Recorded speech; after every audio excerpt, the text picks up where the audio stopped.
अब ये divisional organisational structure है, क्वेश्चन नंबर 4, वहां से अपने शुरू करना है। डिविजनल यानी हम क्या करेंगे इसको, सेवरल ऑटोनोमस डिवीजन। ऑटोनोमस का मतलब बाजू में लिखा है, ये इंडिपेंडेंट यूनिट में इसको डिवाइड करेंगे। और जो हर यूनिट है ना वो सेल्फ कंटेंट है। सेल्फ कंटेंट का मतलब वो कोई भी अपने रिसोर्सेज के लिए दूसरे यूनिट के ऊपर डिपेंड नहीं करता। अपने कोई भी रिसोर्स के लिए वो दूसरे किसी भी यूनिट के ऊपर डिपेंड नहीं करता। उसको अपने सेल्फ कंटेंट का मतलब होता है आत्मनिर्भर, सेल्फ सेटिस्फाइड भी बोलते हैं इसको। एंड उसके अपने खुद के रिसोर्सेज होते हैं independently. It has its own manufacturing यानी खुद का मैन्युफैक्चरिंग डिपार्टमेंट है, खुद का इंजीनियरिंग और मार्केटिंग डिपार्टमेंट होता है। यानी सब एक समझो एक छोटे से अलग बिजनेस यूनिट की तरह से उसको अपने देख सकते हैं। Then after each unit is managed by a manager who is responsible and accountable to the organization. Her unit को मैनेज कौन करेगा, एक मैनेजर। यानी हर यूनिट के पास अपना खुद का एक अलग से मैनेजर होता है जो ऑर्गेनाइजेशन के लिए अकाउंटेबल भी है और ऑर्गेनाइजेशन को रिस्पॉन्सिबल भी है। अब अपने सवाल के बेसिस ऑफ डिविजनलाइजेशन क्या, यानी मैं अगर टुकड़े कर रहा हूँ ऑर्गेनाइजेशन के अलग अलग हिस्सों में, उसको डिवाइड कर रहा हूँ, अलग अलग डिवीजन में उसको डिवाइड कर रहा हूँ, तो कौन से बेस से, यानी उसके ऊपर मैं किस तरह से उसको डिवाइड करूंगा। तो सबसे पहले प्रोडक्ट के आधारित, किस आधार पे बोलते हैं ना, बेसिस ऑफ डिविजनलाइजेशन का मतलब कि डिवीजन बनाने का आधार क्या होगा। तो सबसे पहले प्रोडक्ट का, तो जैसे कि सेपरेट यूनिट अंडरलाइन करो, separate unit for each product और प्रोडक्ट लाइन। हर प्रोडक्ट या तो प्रोडक्ट की लाइन के लिए अलग यूनिट होगा। जैसे टाटा, उसके पास ट्रक का डिवीजन अलग है और कार का डिवीजन अलग है। यहाँ एक सिंपल सी बात है कि जो कार देखने आए उसको ऐसा नहीं बोले देखो ट्रक भी देखते जाओ ना हमारी, और ट्रक देखने आए उसको कार के बारे में नहीं बता सकते। So both the divisions are totally different, दोनों अलग अलग होते हैं। It is suitable under following situations, जब वी हैव मल्टीपल प्रोडक्ट्स, हमारे पास एक से ज्यादा प्रोडक्ट्स मैन्युफैक्चर करने की है, और हर प्रोडक्ट रिलेटिवली कॉम्प्लेक्स यानी पूरी अलग तरीके से बनाई जाती है, और उसमें हर प्रोडक्ट को बनाने में आपको लार्ज इन्वेस्टमेंट की जरूरत पड़ती हो, राइट। एंड हर प्रोडक्ट के अंदर स्पेशल एफर्ट्स, सबके लिए अलग अलग मेहनत करनी पड़ती है। ट्रक बेचने का स्टाफ बिल्कुल अलग तरीके से काम करेगा, क्योंकि ट्रक खरीदने वाला जो भी आता है ना, 100 में से मैं बोलता हूँ 99% लोग हैं ना उसको लोन से खरीदेंगे। कार खरीदने आते हैं जो लोग, उसकी रिक्वायरमेंट अलग होती है, वो डाउन पेमेंट भरना चाहते हैं, डाउन पेमेंट भरेंगे वो भी अलग अलग तरीके से। दूसरा, कुछ लोग कैश में भी खरीद सकते हैं, कुछ यानी ज्यादातर लोग कैश में भी खरीदते हैं। तो इसका मतलब उसके लिए मार्केटिंग भी अलग किया जाएगा, सेगमेंट भी उसका यानी हिस्सा भी उसका अलग है, इसलिए एफर्ट्स की जरूरत अलग पड़ती है। अपने बात समझो कि कार के अंदर अपने कई सारे पार्ट्स के अंदर फाइबर का यूज कर सकते हैं, ट्रक में फाइबर का यूज नहीं कर सकते, बराबर है, ऐसा दोनों का डिवीजन अलग है। फिर आता है टेरिटोरियल डिविजनलाइजेशन, इसका मतलब विस्तार आधारित, उसको अपने ज्योग्राफिकल डिविजनलाइजेशन भी बोलते हैं दूसरे नाम से। इन दिस फोरम यानी इस हिस्से में regional divisions are establish as separate unit. जैसे एलआईसी की बात करूं ना, तो एलआईसी 5 हिस्सों में डिवाइडेड है। वेस्टर्न जोन, सदर्न जोन यानी साउथ इंडिया, नॉर्दर्न जोन यानी नॉर्थ इंडिया, ईस्टर्न जोन और सेंट्रल जोन, ये 5 हिस्सों में वो डिवाइड है। और पांचों 5 डिवीजन अलग अलग काम करते हैं। एग्जैक्टली ऐसा रेलवे ऐसे ही डिवीजन है। जैसे वेस्टर्न रेलवे जो हमारी साइड की है वो वेस्टर्न रेलवे, सबसे ज्यादा प्रॉफिट कमाने वाला यूनिट यानी वेस्टर्न रेलवे। सबसे ज्यादा प्रॉफिट कमाने वाला यूनिट कौन सा, वेस्टर्न रेलवे, क्योंकि वेस्टर्न जोन में इंडिया के सबसे ज्यादा इंडस्ट्रियली डेवलप्ड स्टेट्स है, इसलिए यहाँ पे ट्रांसपोर्टेशन फास्ट होता है, ट्रांसपोर्टेशन ज्यादा भी चाहिए। फेयर यानी जो उसका रेंट मिलता है उनको, यानी जो भी उनका जो भाड़ा मिलता है वो ज्यादा मिलता है उनको। Each unit has it set of functional department, सबका अपना अपना फंक्शनल डिपार्टमेंट होता है यानी काम करने के लिए। और वो एक कॉरपोरेट ऑफिस के गाइडलाइन के मुताबिक काम करेगा, यानी एक सेंट्रलाइज ऑफिस तो है ही। This basis is useful for those organization whose activities are geographically spread over a vast area। Underline करो, उन ऑर्गेनाइजेशन के लिए जरूरी है जिनकी activities spread over a vast area, vast यानी बहु मोटा प्रमाण में જે વિસ્તારને કવર કરતું હોય ને તે। For example, for banking, bank के अंदर ऐसा होता है, अलग अलग एरिया के हिसाब से डिवाइड किया जाता है। फिर ट्रांसपोर्ट एंड इंश्योरेंस ऑर्गेनाइजेशन, ये वाला क्वेश्चन आपको 3 या तो 4 मार्क की शॉर्ट नोट में पूछ सकते। SBU, strategic business unit. अब देखते हैं इसको। The concept of SBU was evolved by general electric company. किसने इवॉल्व यानी डेवलप किया था? किसने डेवलप किया था? जनरल इलेक्ट्रिक कंपनी ने, USA की। इन मल्टी प्रोडक्ट कंपनीज और multi geographical area companies. Multi product यानी एक से ज्यादा प्रोडक्ट बनाने वाली। मल्टी जोग्राफिकल एरिया कंपनीज का मतलब एक से ज्यादा एरिया में ऑपरेट करने वाली। डिविजन्स हम हिस्से बना देंगे, उसके अलग अलग टुकड़े बना देंगे, जिस हर हिस्से को अपने क्या नाम देंगे? स्ट्रेटेजिक बिजनेस यूनिट, उस हिस्से को अपने नाम देंगे। Divisional structure can be presented by following figure. देखो, एक मैनेजिंग डायरेक्टर है, कॉर्पोरेट प्लानिंग का डिपार्टमेंट, लीगल सर्विस का, रिसर्च एंड डेवलपमेंट का, फाइनेंस का डिपार्टमेंट अलग। हमने क्या किया, 3 डिवीजन में उसको डिवाइड कर दिया। एक कंज्यूमर प्रोडक्ट का डिवीजन है, एक केमिकल का डिवीजन है, और एक इलेक्ट्रॉनिक का डिवीजन है। बिजनेस कंपनी एक है, लेकिन कंपनी ने 3 अलग अलग बिजनेस बना दिए एक कंपनी के। और हर किसी के लिए आप मैन्युफैक्चरिंग, मार्केटिंग, पर्सनल नहीं पर्सोनल, PERSONNEL है। यहाँ जो लिखा है ने पर्सनल तीसरे में, वो पर्सनल नहीं है, पर्सोनल, स्टाफ रिलेटेड होता है। फिर परचेसिंग एंड अकाउंटिंग, सब डिपार्टमेंट हम सबके लिए अलग अलग रखते हैं। देखो, तीनों तीन बिजनेस यूनिट के लिए यानी SBU के लिए हमने इसको अलग रखा हुआ है। अब ये स्ट्रक्चर को डिजाइन करने के टाइम पे कौन कौन सी बातों को ध्यान में रखा जाना चाहिए? तो first thing, determination of number of divisions. पहले हम डिविजन्स कितने हैं वो डिसाइड करें, डिटर्मिनेशन यानी नक्की करना। फिर कॉर्प इसमें provisions of corporate activities and divisional management के बीच में आपके कॉर्पोरेट यानी जो सेंट्रलाइज्ड है ना वो, और दूसरा relationship between corporate and divisional management, इनके बीच में रिलेशनशिप क्या है? वहां से ऑर्डर आएगा, डिवीजन वाला उस ऑर्डर को ब्लाइंडली फॉलो करेगा, उसको समझेगा कि कैसे आगे बढ़ना है। अब इसके advantages, the divisional structure provides following advantages. पहला, ये किस पे ज्यादा ध्यान देता है? एंड रिजल्ट के ऊपर, मतलब वो कस्टमर या तो प्रोडक्ट पे ज्यादा ध्यान देगा, और वो रेवेन्यू यानी आवक प्रोवाइड करेगा आपको। उसके बाद में हर डिवीजन का, डिवीजन को हमने अलग कर दिया, तो अलग अलग डिवीजन के ऊपर अपने क्या कर सकते हैं, उसका परफॉर्मेंस हम ऐसे ही मेजर कर सकते हैं, बराबर। फिर it provides high motivation, underline करो, measurement of performance is motivation यानी प्रोत्साहन मिलेगा हर मैनेजर को, क्योंकि उनको क्या, वो क्या एंजॉय करते? ऑटोनॉमी एंजॉय करते। ऑटोनॉमी का मतलब स्वतंत्रता, freedom. It does not create any disturbance in existing system to create new division. हमारा मेन सेंट्रल ऑर्गेनाइजेशन तो सेम ही रहेगा, डिवीजन अगर बना देंगे तो उस डिवीजन से इस सेंट्रल ऑर्गेनाइजेशन के ऊपर कोई इफेक्ट पड़ने वाली नहीं है। तो डज नॉट क्रिएट डिस्टर्बेंस को अंडरलाइन करो। और उसके बाद में it provide specialise service to each customer, क्योंकि हर कस्टमर एक डिवीजन के मुताबिक हमने डिस्ट्रीब्यूट कर दिया है। दैट्स वाई हम उसको क्या मानते हैं कि डिवीजन के आधार के ऊपर उस कस्टमर को हम सेपरेटली ट्रीट कर पाएंगे। फिर डिसएडवांटेजेस, ये क्वाइट कॉस्टली है, यानी ये महंगा है, क्योंकि इसमें स्पेसिफिक अरेंजमेंट करने की जरूरत पड़ती है। सब अलग डिपार्टमेंट बनाने की जरूरत पड़ेगी ना आपको, अलग बिजनेस यूनिट बनाने की जरूरत पड़ेगी।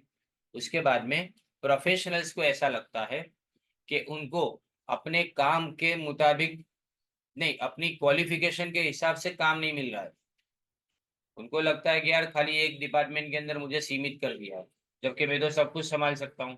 तो इसलिए वो सेटिस्फाइड नहीं रहेगा। फिर इट में create shortage of managerial personal, underline करो, शॉर्टेज ऑफ मैनेजरियल पर्सनल, कारण हर डिपार्टमेंट के लिए अलग मैनेजमेंट चाहिए। तो हर डिपार्टमेंट के लिए अगर अलग मैनेजर चाहिए या अलग मैनेजमेंट चाहिए, तो इससे होता क्या है कि आपको ऐसे मैनेजर भी तो तैयार करने पड़ेंगे, वो लाएंगे कहाँ से। And it is difficult to ensure effective control over the divisions, ये भी अंडरलाइन करो, डिफिकल्ट टू इंश्योर कंट्रोल, क्योंकि सबके ऊपर कंट्रोल करना, चार डिपार्टमेंट बना दिए, चार डिवीजन बना दिए, चारों चार के ऊपर कंट्रोल एक जन कर रहा है, तो कैसे कर पाएगा वो, right. Now suitability,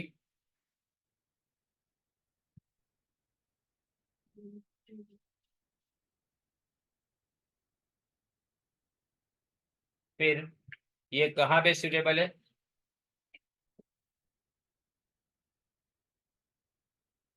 Divisional structure is suitable in following cases: when each product of multi-product firms requires specific multi-product firms, multi-product के बाद में फॉर्म है, यानी हर प्रोडक्ट उसमें आपको स्पेसिफिक एफर्ट्स की जरूरत पड़े इन प्रोडक्शन और marketing. When organizations operations are spread over a wide geographical area, organization हर जगह पे फैला हुआ है, यानी पूरे इंडिया के अंदर अगर फैला हुआ हो तो। And when organisation is distinct market segment, सबका मार्केट अलग अलग है, जैसे कि कोई एक प्रोडक्ट बना रहा है वो बच्चों के लिए बना रहा है, कोई एक प्रोडक्ट बना रहा है तो वो बड़ों के लिए प्रोडक्ट बना रहा है, राइट। ऐसे अलग अलग सेगमेंट के अंदर कोई अगर रिच पीपल के लिए प्रोडक्ट बन रही है तो कोई गरीबों के लिए प्रोडक्ट बन रही है, तो जहां पे तुम्हारा टारगेट कस्टमर अलग है वहां पे तुमको सेगमेंट बनाने पड़ेंगे, वहां आपको सुटेबिलिटी है। तो तीन जगह पे सुटेबल, एक तो मल्टी प्रोडक्ट फॉर्म के अंदर सिंपल लाइन में, मल्टी प्रोडक्ट फॉर्म के अंदर, दूसरा वाइड ज्योग्राफिकल एरिया के अंदर जो कवर होता है वो, और तीसरा जो डिस्टिंक्ट मार्केट सेगमेंट, यानी सबके लिए मार्केट सेगमेंट डिस्टिंक्ट यानी अलग अलग हो, तब तीन जगह पे ये सूटेबल है। अब अपने प्रोजेक्ट ऑर्गेनाइजेशन स्ट्रक्चर देखें।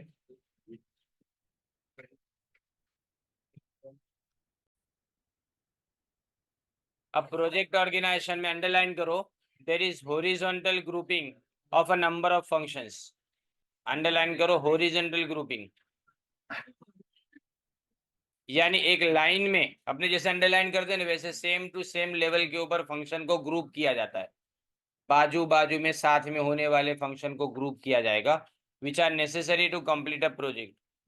The project can be manage by two forms of organisation, एक होता है तुम्हारा प्योर प्रोजेक्ट ऑर्गेनाइजेशन और दूसरा है मैट्रिक्स ऑर्गेनाइजेशन। जो मैट्रिक्स ऑर्गेनाइजेशन है ना वो लास्ट ईयर था सिलेबस में, बराबर, अभी डायग्राम देखोगे तो समझ में आएगा। प्योर प्रोजेक्ट ऑर्गेनाइजेशन याद रखना है, सिर्फ एक एक दो वर्ड को याद रखना है इसमें, for taking small number of large project sorry with long duration, क्या याद रखना है, चार पांच प्रोजेक्ट है लेकिन चार पांच प्रोजेक्ट प्रोजेक्ट बहुत बड़े बड़े हैं और उसमें टाइम ज्यादा जाएगा, सोचो कौन सा एग्जांपल दे सकते हैं। एक आईआरबी कंस्ट्रक्शन नाम की कंपनी है, ये आईआरबी कंस्ट्रक्शन नाम की कंपनी हाईवेज बनाती है और ब्रिज बनाने का काम करती है। अब एक हाईवे बनाने का कॉन्ट्रैक्ट मिलेगा तो हाईवे बनाने में 2-3 साल लगेंगे ज्यादा, बल्कि ब्रिज बनाने में 2-3 साल लगेंगे, तो लॉन्ग ड्यूरेशन। लेकिन कंपनी एक साथ में 100 कॉन्ट्रैक्ट नहीं लेती, 10-12 कॉन्ट्रैक्ट के अंदर वो डील करेगी, यानी small number of project, duration ज्यादा, लेकिन लार्ज प्रोजेक्ट, नंबर कम है लेकिन प्रोजेक्ट खुद बहुत ज्यादा बड़े, राइट। अब मैट्रिक्स ऑर्गेनाइजेशन में उल्टा, लार्ज नंबर ऑफ प्रोजेक्ट यानी नंबर ज्यादा लेकिन प्रोजेक्ट छोटे छोटे प्रोजेक्ट हो, जैसे मकान बनाने का प्रोजेक्ट, मकान बनाने का कोई बिल्डिंग बनाने का प्रोजेक्ट हो ना, उसके अंदर अपने को क्या चाहिए, मैट्रिक्स ऑर्गेनाइजेशन की जरूरत पड़ेगी। इसमें मकान बनाने वाला जो बिल्डर है ना वो एक मकान नहीं बनाता, वो एक साथ में 20-25 जगह पे साइट्स ओपन करेगा, बराबर। जैसे कान्हा ग्रुप है, इनकी अलग अलग जगह पे, एगोरा ग्रुप है उनकी अलग अलग जगह पे साइट्स है। तो ये लोग क्या करते हैं, ये मैट्रिक्स ऑर्गेनाइजेशन चलाते हैं, इनके प्रोजेक्ट बड़े नहीं होते, 1.5-2 साल के अंदर कंप्लीट। फिर main features of organization structure project में देखें तो पहली बात,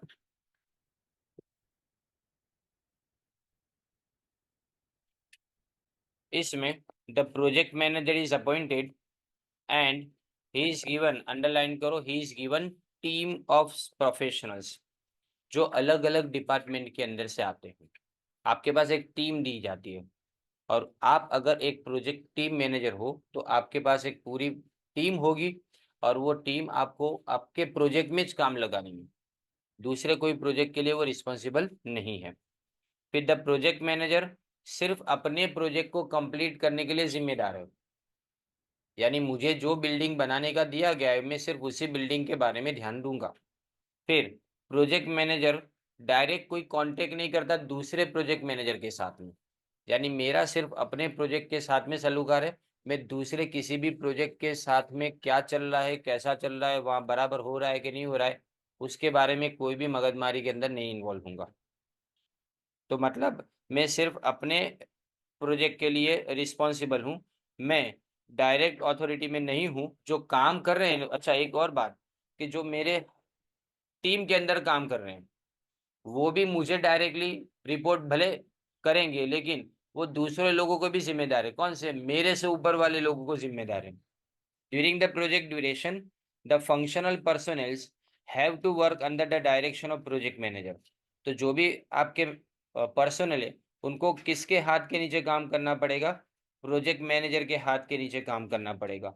when the project is completed तो स्ट्रक्चर को डिसॉल्व कर दिया जाता है, यानी जैसे ही एक बिल्डिंग बनाने का कंप्लीट हुआ जितने भी वर्कर्स है वो अपने अपने अलग अलग जगह पे चले जाएंगे, मतलब वही मेन ऑर्गेनाइजेशन के। याद रखो वर्कर्स परमानेंट होते हैं, वर्कर्स मैनेजर ये सब परमानेंट होते हैं, लेकिन एक काम खत्म हुआ ने तो वो लोग सबके सब वहां से हट जाएंगे और उनको दूसरा काम सौंपा जाएगा। फिर दूसरे काम में सेम टीम हो ऐसा जरूरी नहीं है, दूसरे मेंबर भी तुम्हारी टीम के अंदर इंक्लूड होंगे और यहाँ से कुछ दूसरे लोग चले जाएंगे दूसरे काम के लिए, ऐसा।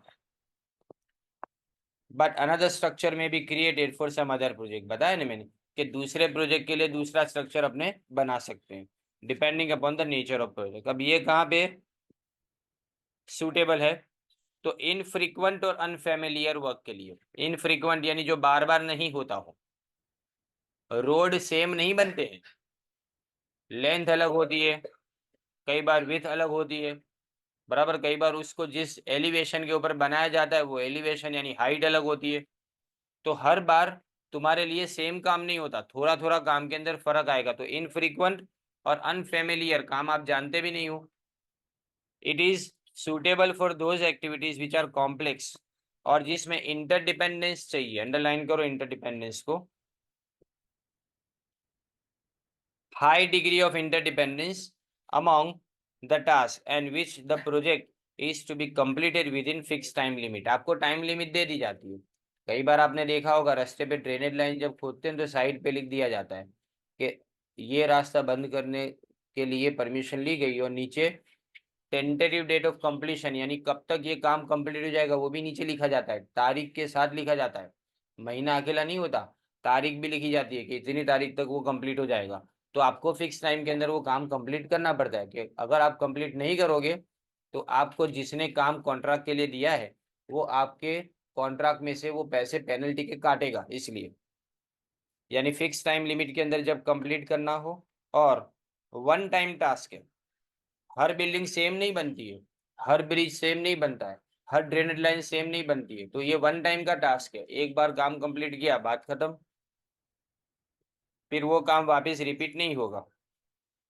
अब ये देखो आपका जो ऑर्गेनाइजेशनल स्ट्रक्चर वो कैसा है, इसमें एक जनरल मैनेजर है, वो दो अलग अलग प्रोजेक्ट के अंदर आपके लिए अलग अलग टीम बनाएगा, जिसमें क्वालिटी कंट्रोल का आदमी अलग, R&D का, इंजीनियरिंग, परचेसिंग का, कॉन्ट्रैक्ट एडमिनिस्ट्रेशन और शेड्यूलिंग का, मैन्युफैक्चरिंग अलग जगह पे, राइट। अब एडवांटेजेस देखो, it ensures maximum use of specialise knowledge, सब प्रोजेक्ट में जिसको जितना आता है उतना पूरा इस्तेमाल कर पाएंगे अपने। एंड ये फ्लेक्सिबल यानी बदल सकता है, अगर लगता है कि एनवायरनमेंट में चेंज हुआ, 10 लोग और वर्कर की जरूरत है तो 10 वर्कर को निकाल देने की जरूरत है, तो ये आसानी से किया जा सकता है इसमें। There is flexibility in allocation and utilisation of resources, यानी सब प्रोजेक्ट में अगर समझो कोई प्रोजेक्ट धीमा चल रहा है तो इसको फास्ट करने के लिए अपने और ज्यादा वर्कर्स और और ज्यादा मटेरियल वहां पे भेज सकते हैं, राइट। तो ये फ्लेक्सिबिलिटी है। अलोकेशन यानी डिस्ट्रीब्यूशन करने के टाइम पे, काम का डिस्ट्रीब्यूशन करने के टाइम पे, और यूटिलाइजेशन का मतलब यूज करने के टाइम पे। अब डिसएडवांटेजेस, इसमें सबसे पहले तो इनसिक्योरिटी फील होती है। ये क्यों? इनसिक्योरिटी एंड अनसर्टेनिटी, क्योंकि आपको पता है कि एक प्रोजेक्ट खत्म हो गया, उसके बाद में पूरी टीम डिसॉल्व कर दी जाएगी, पूरी टीम खत्म कर दी जाएगी, तो इसके बाद काम मिलेगा कि नहीं मिलेगा, इसके बारे में लोग इनसिक्योर फील करते हैं, मतलब सुरक्षा नहीं, असुरक्षा नहीं लागनी, insecurity. People do not remain loyal to the organization, लोग वफादारी नहीं रखते हैं, क्योंकि सब प्रोजेक्ट टेम्पररी होते हैं, खत्म हुए बाद में पूरी टीम खत्म, तो इसलिए यहाँ पे टेम्पररी टेन्योर का मतलब कायमी નથી હોતું, બરાબર ને? જે ટેન્યોર यानी टाइम पीरियड કહેવાય, टेन्योर यानी टाइम पीरियड, टेम्पररी टाइम के लिए होता है ये। There is lack of clarity among the members about their role in the organisation, यानी मेंबर्स के बीच में आप कोई क्लैरिटी भी नहीं रखते हो कि उनको क्या काम करना है और कब आपको कौन से डिपार्टमेंट में भेजा जाएगा, ये आपको पता नहीं होता। एंड प्रोजेक्ट मैनेजर वो रिस्पॉन्सिबिलिटी तो रखता है, लेकिन उसके पास ऑथोरिटी नहीं है, क्योंकि उसको तो किसी दूसरे की बात सुननी है। ऊपर जैसे अपने प्रोजेक्ट ऑर्गेनाइजेशन के डायग्राम में देखा कि जनरल मैनेजर सारे ऑर्डर्स देता है, मतलब मेरे पास तो ऑर्डर देने की ऑथोरिटी है नहीं, मुझे तो जनरल मैनेजर की सुन के काम करना है। अब इसके बाद आता है तुम्हारा मैट्रिक्स ऑर्गेनाइजेशन। देखिए, मैट्रिक्स ऑर्गेनाइजेशन अंडरलाइन करो, लेटेस्ट टाइप ऑफ ऑर्गेनाइजेशन, ये जैसा लिखा है ना वैसा ही लास्ट ईयर था। इसमें टू डायमेंशनल स्ट्रक्चर बोला जाता है, टू डायमेंशनल यानी द्विपरिमाणीय केवाई, उसका मतलब ऐसा है कि दो जगह से ऑथोरिटी और रिस्पॉन्सिबिलिटी आती है। It is a combination of pure project organisation and functional, functional भी है और प्योर प्रोजेक्ट भी है, दोनों, ये भी अंडरलाइन करो, pure project organisation and functional organisation. ये कॉम्प्लिकेटेड प्रोडक्ट के लिए जिसमें बहुत अलग अलग स्पेशलिस्ट के पास से आपको उनकी सलाह लेनी पड़ेगी तब। अब मेन फीचर्स, प्रोजेक्ट मैनेजर यहाँ पे अपॉइंट किया जाएगा, one of the toughest topics है, समझो ये वाला मैट्रिक्स ऑर्गेनाइजेशन। एक प्रोजेक्ट मैनेजर हम अपॉइंट करते हैं और to coordinate the activities of the project, ये प्रोजेक्ट के बारे में समझेगा और प्रोजेक्ट की सारी एक्टिविटी को संकलित यानी साथ में लेके काम करेगा। ही is given a project team, जिसके अंदर स्पेशलिस्ट और एक्सपर्ट्स होते हैं, एक टीम दी जाती है जिसके अंदर एक्सपर्ट्स होते हैं। ये एक्सपर्ट्स हम अलग अलग फंक्शनल डिपार्टमेंट से लेते हैं। फंक्शनल डिपार्टमेंट यानी जो फंक्शन पे रिलेटेड हो ना, वो यानी कार्यानुसार, उसमें सबसे पहले प्रोडक्शन करने वाला डिपार्टमेंट, तो प्रोडक्शन का फंक्शन जहाँ होता है वो प्रोडक्शन डिपार्टमेंट। फाइनेंस यानी पैसे के बारे में काम होता है वो फाइनेंस डिपार्टमेंट। R&D डिपार्टमेंट यानी रिसर्च एंड डेवलपमेंट का department. The project manager responsible for the successful completion of the project and he has authority over the members of the project team। उसकी पूरी ऑथोरिटी किसके लिए? अपने members की तरफ है, यानी वो अपने मेंबर्स को कंट्रोल में रखने का काम कर सकता है, लेकिन ये टेम्पररी ऑथोरिटी है। हम यहाँ पे आगे डायग्राम देखेंगे, उसमें ब्रोकन लाइन से ये बताया गया है। और प्रोजेक्ट ड्यूरेशन के अंदर the project team members have to work under the direction of, यानी अंडरलाइन करो इसको, पहले जब तक प्रोजेक्ट चल रहा है तब तक आपको अपने प्रोजेक्ट मैनेजर की सारी बातें सुननी पड़ेगी, उसके साथ में रह के आपको काम करना पड़ेगा, उसके हुक्म को मानना पड़ेगा। लेकिन जैसे ही तुम्हारा प्रोजेक्ट कंप्लीट हुआ, they return to their respective department, यानी वो अपने अपने डिपार्टमेंट में वापस लौट जाएंगे। जिसको प्रोडक्शन डिपार्टमेंट से बुलाया गया है वो प्रोडक्शन का काम कंप्लीट करने के बाद अपने डिपार्टमेंट में वापस चला जाएगा, राइट? यानी जब तक काम चलता रहेगा तब तक वो अपने यहाँ पे प्रोजेक्ट में काम करेगा, लेकिन काम खत्म हो गया तो अपने मेन डिपार्टमेंट में वो वापस चला जाएगा।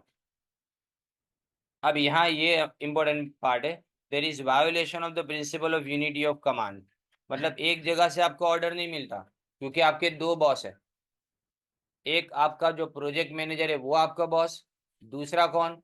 जिसने आपको उस प्रोजेक्ट के अंदर इन्वॉल्व किया वो तुम्हारा मेन बॉस, जिसको अपने जनरल मैनेजर बोलते हैं, राइट? यानी एक एडमिनिस्ट्रेटिव या तो डिपार्टमेंटल हेड और दूसरा तुम्हारा प्रोजेक्ट मैनेजर। तो यहाँ आप देखो, यहाँ एक जनरल मैनेजर है project A production, marketing, finance और पर्सनल। पर्सनल नहीं है, पर्सोनेल है, बार बार बोलता हूं मैं, इसमें स्पेलिंग में मिस्टेक है। PRSONNEL, पर्सोनल यानी स्टाफ। अब प्रोजेक्ट है जो ब्रोकन लाइन से दिखा है ना, ब्रोकन लाइन, वो अथॉरिटी आपके खाली प्रोजेक्ट के लिए है। तो देखो, प्रोजेक्ट ए से प्रोडक्शन का ऑर्डर मिलेगा, और मेन जो प्रोडक्शन हेड है ना, वो भी आपको ऑर्डर देगा, यानी दो जगह से आपको ऑर्डर मिलेगा। इसी तरह से मार्केटिंग में, फाइनेंस में और पर्सनल में। तो इसीलिए यहाँ पे इसको ड्यूअल ऑथोरिटी एंड रिस्पॉन्सिबिलिटी बोला जाता है, यानी दो जगह से आपकी ऑथोरिटी और रिस्पॉन्सिबिलिटी डिसाइड की जाती है। अब इसके एडवांटेजेस देखें। Timely completion of project, project time पे कंप्लीट हो जाएगा, क्योंकि आपका अटेंशन सिर्फ एक सिंगल प्रोजेक्ट के ऊपर है। आपको फोकस करना, अंडरलाइन करो, सिंगल प्रोजेक्ट के ऊपर। अगर किसी को ऐसा याद नहीं रहते ना सारे पॉइंट्स, यानी अंदर की चीजें याद नहीं रहती, तो खाली मेन हेडिंग लिख के चले आओगे तो भी चलेगा, पर सबके लिए नहीं बोलता हूँ, जिसको याद नहीं होता उसके लिए बोल रहा हूँ। हाँ, फिर सब ऐसा मत बोल देना कि मैं सब सर ने बोल दिया तो अब तो खाली अपने पॉइंटर्स याद करके जाएंगे, बराबर नहीं होता तो की बात है। This leads to better planning and control and ensure completion of project in time, और प्रोजेक्ट नहीं, ऑफ प्रोजेक्ट है। फिर ये फ्लेक्सिबल है, ये ट्रेडिशनल फंक्शनल ऑर्गेनाइजेशन से ज्यादा फ्लेक्सिबल है। It can easily adjust to changes in technology, वो टेक्नोलॉजी जैसे बदलती है ना, तुरंत यहाँ पे भी बदलाव ला सकते हैं अपने। फिर एम्फेसिस ऑन स्पेशलाइजेशन, इसमें प्रोफेशनल की सर्विस आप हायर करते हो, जिसको जो काम आता है उसी को वो काम सौंपा जाएगा, इसका मतलब यहाँ स्पेशलाइजेशन होता है। फिर इम्प्रूव मोटिवेशन, मोटिवेशन इसलिए क्योंकि आप जिस प्रोजेक्ट के अंदर एंगेज हो, उस प्रोजेक्ट की सारी जिम्मेदारी आपको सौंप दी जाती है। इसका मतलब आपको लगता है कि ये प्रोजेक्ट कंप्लीट होगा तो मुझे भी इसके अंदर जो भी फायदा होगा उसमें मेरा भी हिस्सा होगा। एंड एडजस्टेबल, गवर्नमेंट जो भी चेंज करती है ना उसके अंदर हम अपने ऑर्गेनाइजेशन या तो प्रोजेक्ट के रिलेटेड कोई भी चेंज करना हो वो कर सकते हैं। डिसएडवांटेज, सबसे पहली बात, स्ट्रगल, पावर स्ट्रगल होता है, यानी ऐसा लगता है ना कि मैं प्रोजेक्ट मैनेजर हूँ और कोई दूसरा जनरल मैनेजर है। जनरल मैनेजर बोले वो बात अगर वर्कर सुनेगा तो मुझे बुरा लगेगा, मेरी बात वो सुनेगा, उसकी बात नहीं सुनेगा तो जनरल मैनेजर को बुरा लगेगा। तो यहाँ पे पावर स्ट्रगल, कौन कितना ज्यादा पावरफुल है ना, उसकी स्ट्रगल होती है यहाँ पे, उसके झगड़े होते हैं। दूसरा, people have to work under multiple command, आपको एक से ज्यादा लोगों के ऑर्डर्स मानने पड़ते हैं, राइट। इसलिए यहाँ पे कंफ्यूजन होता है कि मैं किसकी बात मानूं। फिर the structure is not suitable during financial difficulties, कारण क्योंकि इसमें आपको एक्सपर्ट की जरूरत पड़ती है और पैसे तो है नहीं। जब फाइनेंशियल क्रंच यानी फाइनेंशियल डिफिकल्टी हो ना, जब पैसे ही ना हो, तब ये ऑर्गेनाइजेशन काम का नहीं रहता। फिर there is a delay, underline करो, डिले इन डिसीजन, डिसीजन लेने में ज्यादा टाइम जाता है, because many person are involve in the decision making process. तो डिसीजन लेने के लिए बहुत ज्यादा लोग इसके अंदर इन्वॉल्व होते हैं इसकी वजह से। And at the initial level, matrix structure आपको स्टार्टिंग में कॉस्टली लगता है, because of the top heavy management, कारण क्योंकि आपको हर जगह पे मैनेजमेंट करने की जरूरत पड़ेगी, हर जगह पे एक्सपर्ट की जरूरत पड़ेगी। लेकिन ये एक सब शुरुआत का खर्चा है, बाद में यही चीजें बार बार अपने लिए रिपीटेडली होती रहती है। अब ये सुटेबल कहाँ पे है? It is suitable for taking large number of smaller projects, so when one project is completed, the allocation and focus of resources can be directed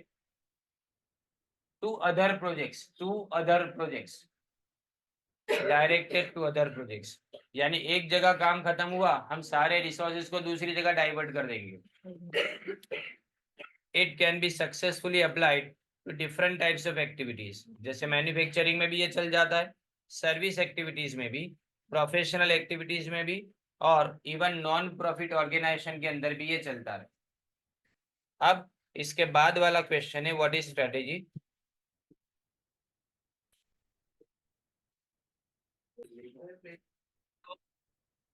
ये कुछ पेपर्स इसके अंदर मेरे पास है, देखो। इसमें 2019 के अंदर तुम्हारे ये जो थर्ड यूनिट है उसमें से कौन कौन से क्वेश्चंस पूछे गए थे मैं बता रहा हूँ। इसमें थर्ड में से ऑर्गेनाइजेशनल डिजाइन पूछा गया था, प्लांट लोकेशन पूछा गया था, राइट। उसके बाद में प्लांट लेआउट पूछा गया था, 3 क्वेश्चन। ओके, अपने सेफ्टी के लिए इसके अंदर सेफ्टी के लिए अपने ऐसा माने कि अगर थर्ड यूनिट को पूरी तरह से कंप्लीट करना है तो हम स्ट्रेटेजी के लेवल्स भी करेंगे और स्ट्रेटेजी का, यानी मतलब छठे क्वेश्चन से सारे क्वेश्चन करने के।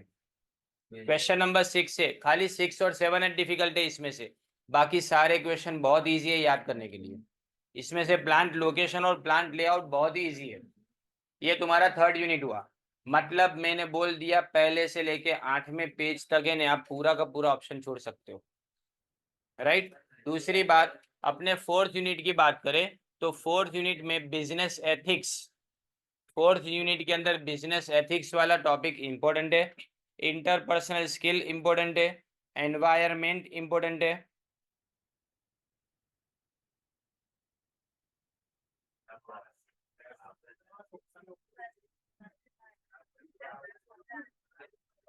और एक उसके अंदर अपने सेफ्टी के लिए अपने इसके अंदर consumerism and consumer protection act, right.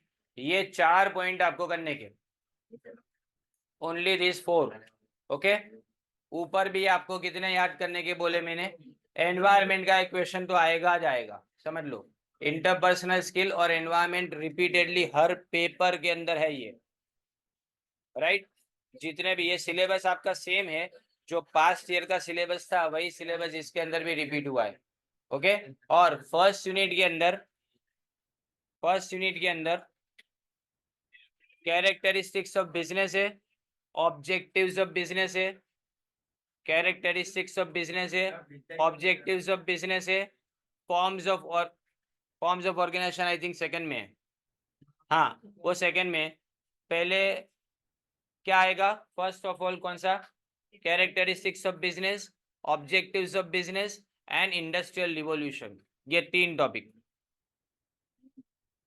Topic याद रखो। कौन कौन से बोले मैंने, characteristics of business, objectives of business and, हाँ, और अगर वो सेकेंड यूनिट में, बराबर।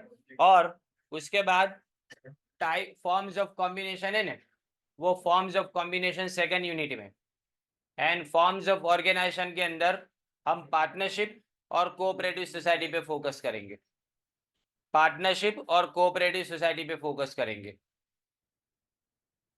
सेकेंड यूनिट एक्चुअली ऐसा है ना कि सेकेंड यूनिट में आपको जो नया वाला पार्ट है ना वो पूरा करना चाहिए, कॉम्बिनेशन छोड़ दोगे ऑप्शन में तो चलेगा, यानी फॉर्म्स ऑफ ऑर्गेनाइजेशन जो है ना वो पूरा कर दो तो चलेगा, कॉम्बिनेशन छोड़ दोगे ना पूरा तो इसमें तुम्हारे को पूरे क्वेश्चन मिल जाएंगे, राइट। ऑप्शन निकालना पड़ेगा आज, क्योंकि एक दिन के अंदर इतना ज्यादा तुम रिवाइज भी नहीं कर पाओगे, पढ़ने की बात तो बहुत अलग है। इसीलिए मैं इसके लिए आपको, मैंने इंग्लिश के टेस्ट के बारे में नहीं सोचा, क्योंकि इंग्लिश के अंदर आपको 2 हॉलीडेज मिलेगी, बराबर। उसके टेस्ट के बारे में नहीं, मैंने एसपीबी पहले बोला, एसपीबी और इकोनॉमिक्स कंप्लीट करना पड़ेगा, उसकी टेस्ट आपको देनी पड़ेगी, नहीं तो है तुम लास्ट मोमेंट पे अगर इसको याद करने बैठोगे आपसे नहीं होगा ये। इसलिए मैंने आपको थर्सडे का बोला 3 और 4 यूनिट्स के लिए। जितने क्वेश्चन यहाँ पे अभी लिखे हैं वो तो आपको याद करने ही है, लेकिन मैं इसमें सरप्राइज भी एक क्वेश्चन रखूंगा कि अगर किसी ने कुछ भी याद ना किया हो बराबर एक्स्ट्रा में से तो पछताओगे। हाँ? आज शाम को तुम्हारे मार्क्स तुम्हारे पेरेंट्स के ग्रुप पे आएंगे स्टैटिस्टिक्स के।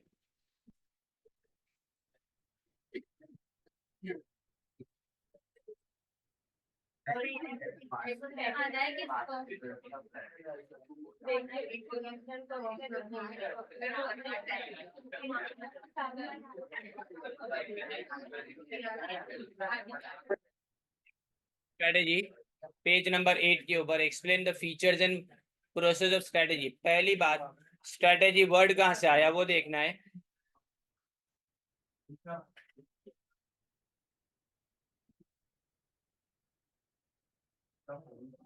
अब इसमें स्ट्रेटेजी को अपने ग्रीक वर्ड में से डिराइव किया है, इसका मतलब होता है, नहीं वो वर्ड था स्ट्रेटेगोस, उसका मतलब जनरल, तो स्ट्रेटेजी का मतलब होता है is in art of general. Strategy is a course of action through an organisation,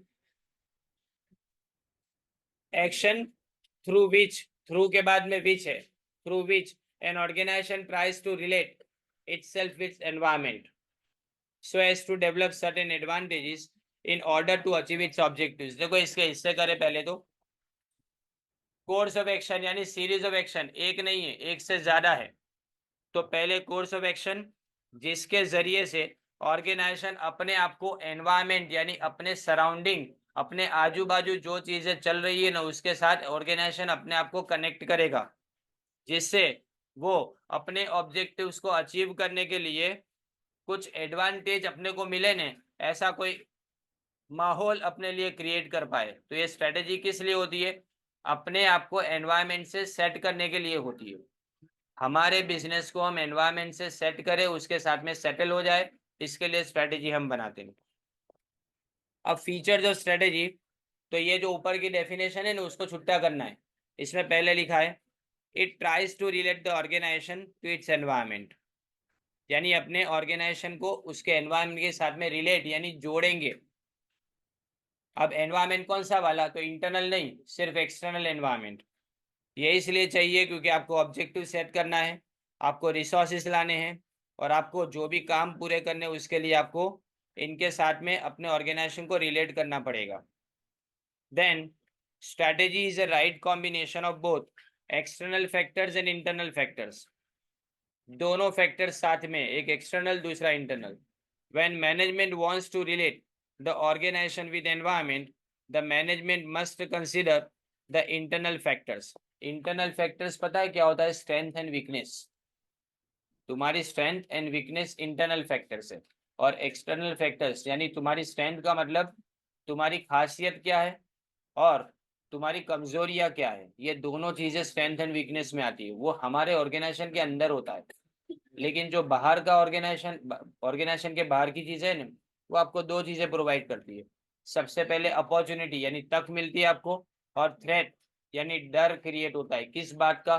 कि अगर हम फेल हो जाएंगे, बिजनेस के अंदर कोई ऐसा चेंज आया बाहर कि जिसके कारण बिजनेस के अंदर हमारा बिजनेस ना चले, ऐसी सिचुएशन क्रिएट हो गई, तो हम क्या करेंगे? ये थ्रेट बोला जाता है, यानी डर।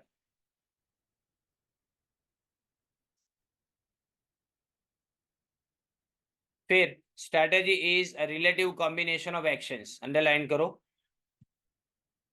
कॉम्बिनेशन, एक एक्शन नहीं होती, एक से ज्यादा एक्शंस होती है, राइट? तो हम combination of actions is necessary समझते हो उसको, टू सेटिस्फाई पर्टिकुलर कंडीशन, या किसी प्रॉब्लम को सॉल्व करने के लिए, या कोई हमारे ऑब्जेक्टिव्स को हम पूरा करने के लिए। Strategy is forward looking. Forward looking का मतलब हम स्ट्रैटेजी को हमेशा ऐसा मान के चलते हैं कि वो आने वाले फ्यूचर के लिए, उसको फॉरवर्ड लुकिंग बोलते हैं। भविष्य माटे उसको फॉरवर्ड लुकिंग बोलते हैं। इट हैज फ्यूचर ओरिएंटेशन, जो बताया गया वही। अब इसका प्रोसेस, प्रोसेस याद रखो, स्टेप आगे पीछे नहीं होने चाहिए क्योंकि ये प्रोसेस लिखा है, तो प्रोसेस के स्टेप्स आगे पीछे नहीं होने चाहिए। Formulation of strategy is a creative and analytical process. The process involves number of activities and their analysis to arrive at a decision.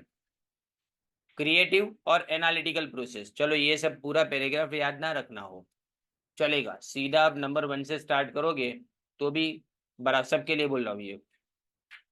अब देखो इसमें ऑर्गेनाइजेशनल मिशन, सबसे पहला क्या आता है?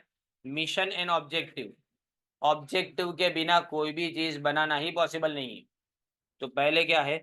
The mission and objectives of organisation are the setting point of strategy formulation. Setting point या तो स्टार्टिंग पॉइंट, सेटिंग पॉइंट या तो उसको क्या बोलते हैं? स्टार्टिंग पॉइंट, यानी शुरुआत यहाँ से होती है। अब सवाल के मिशन किसको बोलते हैं और ऑब्जेक्टिव किसको बोलते हैं? तो पहले मिशन, मिशन पर्पस को बोलते हैं, इतना याद रखो। क्या बोलेंगे? अंडरलाइन करो। मिशन यूनिक पर्पस है and basic function of organization which separates one organization to another organization and objectives and result है, यानी फाइनली तुम्हारे हाथ में क्या आएगा ये ऑर्गेनाइजेशन की स्ट्रेटेजी बनाने के बाद, उसका रिजल्ट क्या होगा, ये आपका ऑब्जेक्टिव हुआ। कि ऑर्गेनाइजेशन क्या अचीव करना चाहता है। The mission and objectives provide direction for other aspects of the process. तो मिशन एंड ऑब्जेक्टिव क्या प्रोवाइड करेगा? मिशन एंड ऑब्जेक्टिव प्रोवाइड करेगा डायरेक्शन, यानी सही रास्ता दिखाएगा। फिर एनवायरमेंटल एनालिसिस।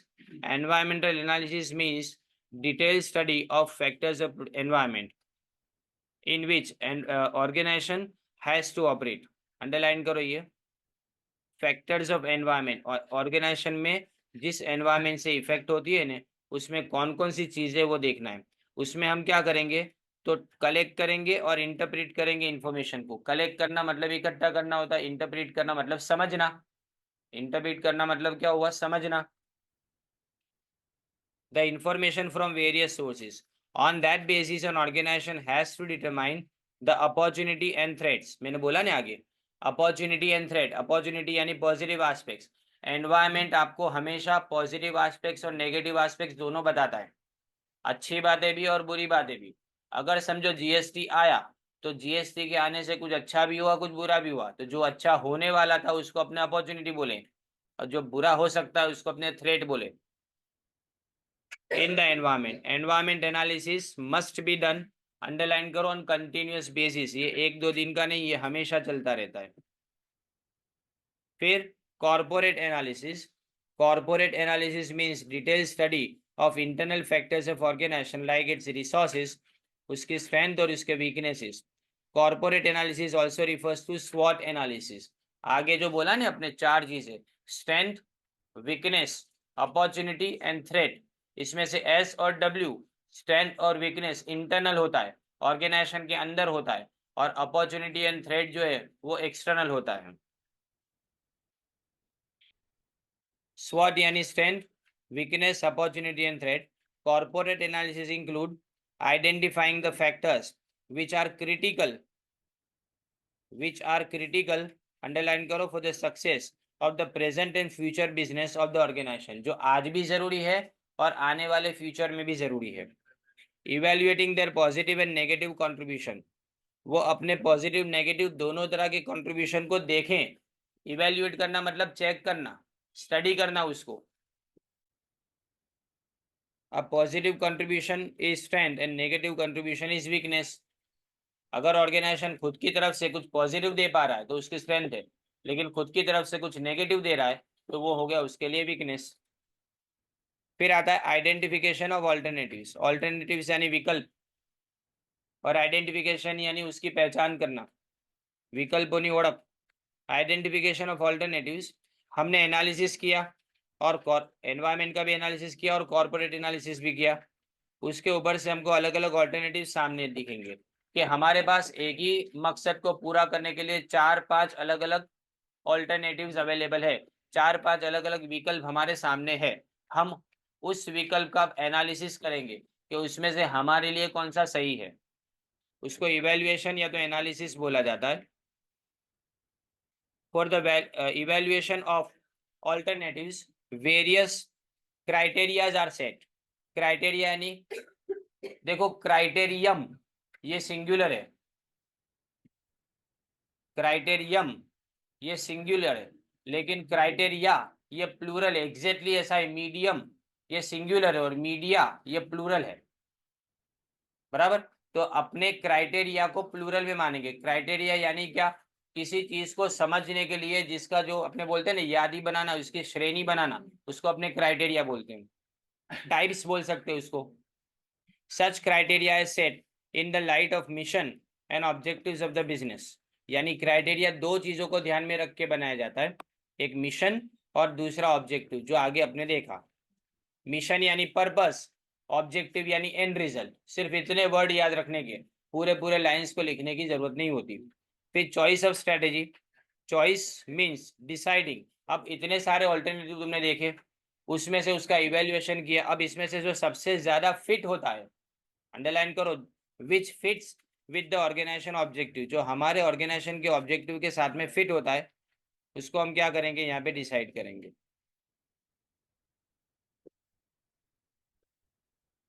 फिर इम्प्लीमेंटेशन।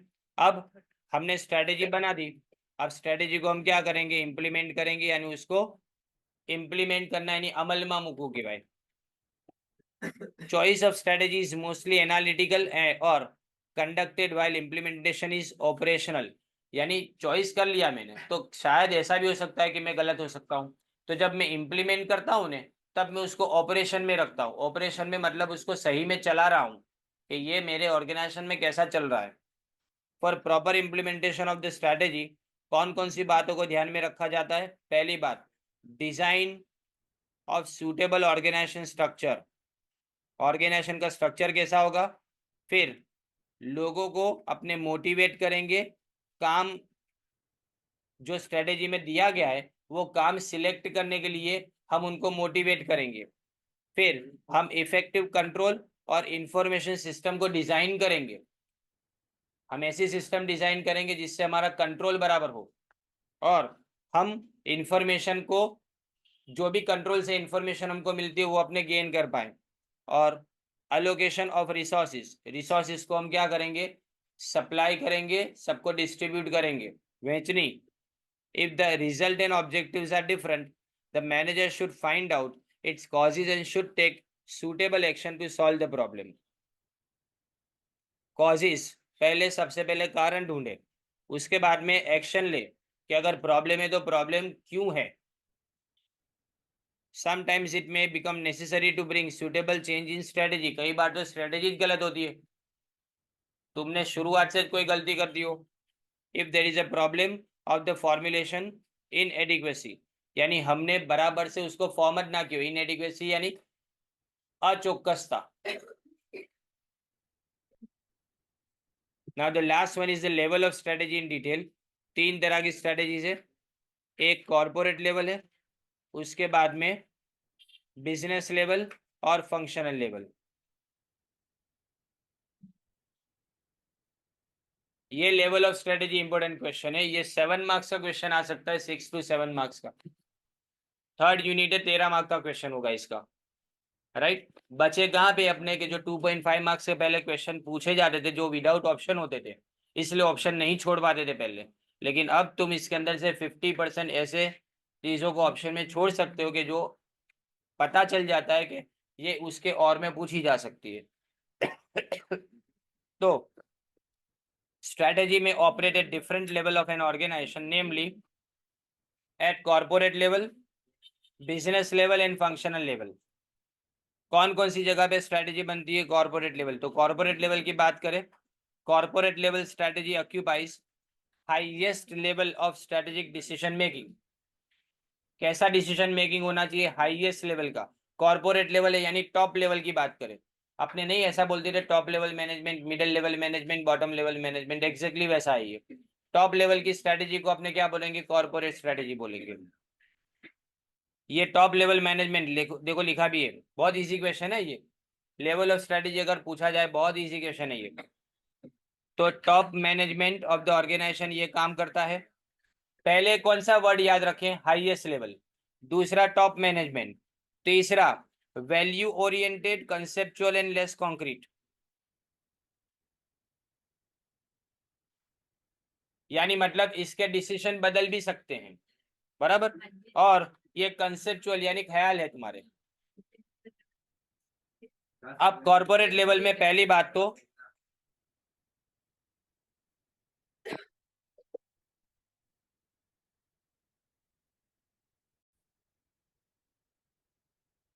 इसमें सबसे पहले ऑब्जेक्टिव्स किसके साथ डील करना है आपको, तो ऑब्जेक्टिव के साथ भी डील करना है.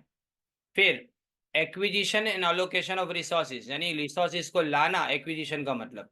एंड अलोकेशन का मतलब उसको डिस्ट्रीब्यूट करना, लोगों को अलग अलग जहाँ जरूरत है वहां उसको देना. एंड उसके बाद में coordination of strategic business unit, यानी जितने भी अलग अलग 3-4 यूनिट तुमने बनाए, 10-12 यूनिट बनाए, उन सबके काम के बीच में कोऑर्डिनेशन, संकलन होना चाहिए जिससे हम उनका ऑप्टिमम यानी बेस्ट परफॉर्मेंस देख सके. ऑप्टिमम का मतलब क्या आएगा, बेस्ट परफॉर्मेंस. फिर बिजनेस लेवल स्ट्रेटेजी. तो बिजनेस लेवल स्ट्रेटेजी के अंदर आएगा, देखिए business level strategy is applicable in those organisation which have different businesses and each business, उसको अपने क्या बोलेंगे, एसबीयू. यानी एसबीयू वाला टॉपिक यहाँ पे रिपीट हो रहा है. यहाँ पे एग्जाम्पल देखो, फॉर एग्जाम्पल RIL यानी Reliance industries limited operates in textile fabrics, yarns, fibre and variety of petrochemical products. तो हर किसी का मार्केट अलग है, सबके कस्टमर अलग है, सबकी कंपटीशन अलग है, सबकी मार्केटिंग ज़रूरतें अलग है। तो हम क्या करेंगे, हर प्रोडक्ट को अलग बिजनेस यूनिट की तरह से हम ट्रीट करेंगे। तो स्ट्रैटेजिक बिजनेस यूनिट यानी क्या हुआ कि अगर लगता है कि ये यूनिट हमारे सब यूनिट से अलग अलग हो रहा है, तो सारे यूनिट को अलग कर दो और उसको इंडिविजुअल बिजनेस की तरह से ऑपरेट कराओ, उसको बोलेंगे अपने स्ट्रैटेजिक बिजनेस यूनिट। बराबर। फिर लास्ट में functional level strategy. Functional level strategy is related with, underline करो, सिंगल फंक्शन ऑपरेशन। एक खाली फंक्शन के बारे में बात करनी है, एंड एक्टिविटीज के बारे में बात करनी है, उसको अपने क्या मानेंगे, देखो ये पहला single functional operation and activities, दूसरा उसको हम मानेंगे टेक्टिकल डिसीजन। टेक्टिकल यानी समझदारी से लिया जाने वाला डिसीजन। याद रखो, ये डिसीजन गलत हुआ तो पूरा काम गलत होगा। और इसमें रिस्ट्रिक्टेड प्लान आता है, यानी प्लान कैसा, लिमिट बना के, रिस्ट्रिक्टेड यानी लिमिटेड, रिस्ट्रिक्टेड यानी लिमिटेड, इतना कि आपको पता है कि इतना ही काम करना है, उससे ज्यादा काम आपको नहीं सौंपा जाता। फिर इसमें अलोकेशन ऑफ रिसोर्सेज आता है, अलग अलग ऑपरेशंस के लिए विद इन स्पेसिफिक फंक्शन। एक फंक्शन को पूरा करने के लिए आपको कितने रिसोर्सेज की जरूरत होती है वो आप तक पहुंचने चाहिए, इसका अलोकेशन करना चाहिए।